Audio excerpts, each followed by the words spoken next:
Bonjour. Aujourd'hui, on va parler du ki et du chi. Le ki en japonais, que les pratiquants des arts martiaux connaissent bien. Le ki en japonais, le chi en chinois, dans les deux cas, ça veut dire énergie. Ki, on va retrouver ça dans Aikido.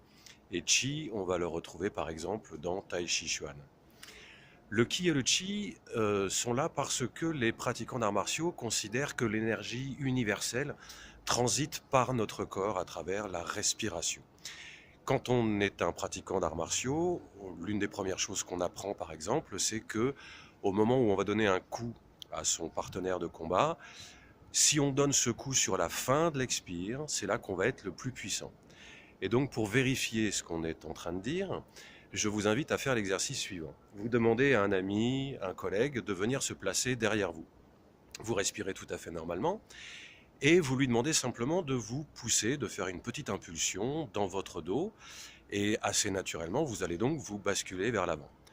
Vous refaites le même exercice, vous redemandez à votre ami, votre collègue de se placer derrière vous, mais là pour le coup, vous allez reconscientiser la respiration comme on a fait dans les exercices précédents.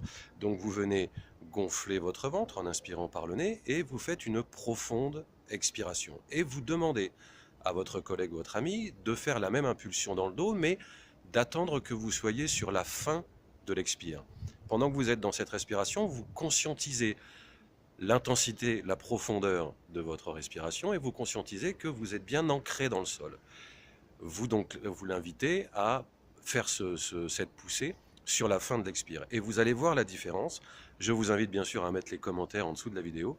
Vous allez voir à quel point vous-même, vous êtes dans une puissance complètement différente dans la façon que vous avez, sans rien forcer, hein, dans la façon que vous avez de réagir à cette poussée. À mardi prochain.